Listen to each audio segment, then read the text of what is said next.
شروع اللہ کا نام لے کر جو بڑا مہربان نہایت رحم والا ہے۔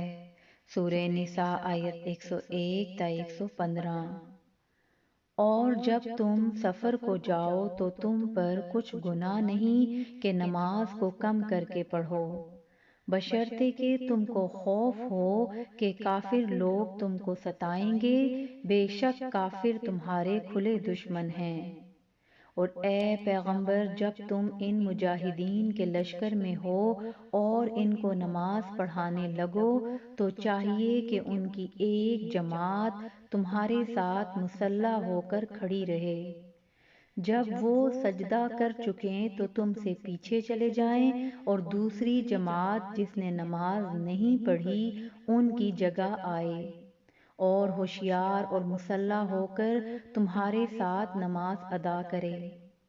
کافر تو چاہتے ہی ہیں کہ تم ذرا اپنے ہتھیاروں اور سامان سے غافل ہو جاؤ کہ تم پر یکبارگی حملہ کر دیں۔ اور اگر تم بارش کے سبب تکلیف میں ہو یا بیمار ہو تو تم پر کچھ گناہ نہیں کہ ہتھیار اتار رکھو، مگر اپنا بچاؤ ضرور کر رکھو۔ اللہ نے کافروں کے لیے ذلت کا عذاب تیار کر رکھا ہے۔ پھر جب تم یہ نماز تمام کر چکو تو کھڑے اور بیٹھے اور لیٹے ہر حالت میں اللہ کو یاد کرو۔ پھر جب تم مطمئن ہو جاؤ تو پورے آداب کے ساتھ نماز پڑھو۔ بے شک نماز کا مومنوں پر اوقات مقررہ میں ادا کرنا فرض ہے، اور ان کفار کا پیچھا کرنے میں سستی نہ کرنا۔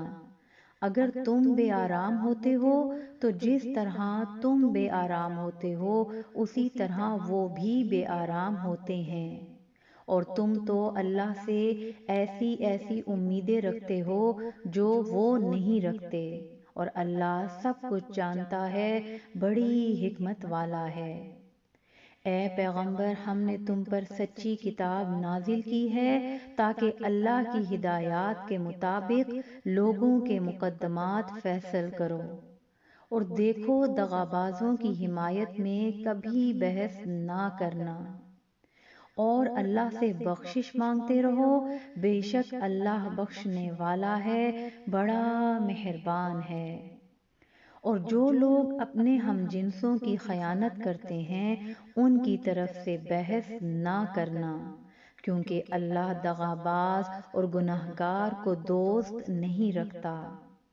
یہ لوگوں سے تو چھپتے ہیں اور اللہ سے نہیں چھپتے، حالانکہ جب یہ راتوں کو ایسی باتوں کے مشورے کیا کرتے ہیں جن کو وہ پسند نہیں کرتا تو وہ ان کے ساتھ ہوا کرتا ہے، اور اللہ ان کے تمام کاموں کا احاطہ کیے ہوئے ہے۔ بھلا تم لوگ دنیا کی زندگی میں تو ان کی طرف سے بحث کر لیتے ہو، سو قیامت کے دن ان کی طرف سے اللہ کے ساتھ کون بحث کرے گا اور کون ان کا وکیل بنے گا؟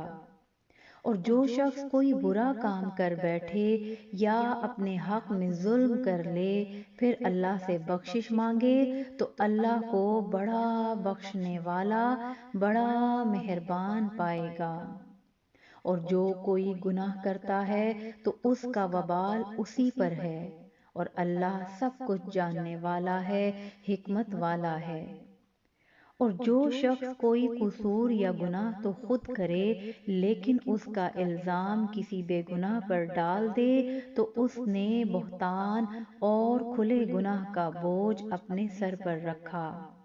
اور اے نبی، اگر تم پر اللہ کا فضل اور اس کی مہربانی نہ ہوتی تو ان میں سے ایک جماعت تم کو بہکانے کا قصد کر ہی چکی تھی، اور یہ اپنے سوا کسی کو بہکا نہیں سکتے اور نہ تمہارا کچھ بگاڑ سکتے ہیں۔ اور اللہ نے تم پر کتاب اور حکمت نازل فرمائی ہے اور تمہیں وہ باتیں سکھائی ہیں جو تم نہیں جانتے تھے، اور تم پر تو اللہ کا بڑا فضل رہا ہے۔ ان لوگوں کی بہت سی سرگوشیاں اچھی نہیں، ہاں اس شخص کی سرگوشی اچھی ہو سکتی ہے جو خیرات یا نیک بات یا لوگوں میں صلح کرنے کو کہے، اور جو ایسے کام اللہ کی خوشنودی حاصل کرنے کے لیے کرے گا تو ہم اس کو بڑا ثواب دیں گے۔ اور جو شخص سیدھا رستہ معلوم ہونے کے بعد پیغمبر کی مخالفت کرے اور مومنوں کے رستے کے سوا کسی اور رستے پر چلے تو جدھر وہ چلتا ہے ہم اسے ادھر ہی چلا دیں گے، اور قیامت کے دن اسے جہنم میں داخل کریں گے اور وہ بری جگہ ہے۔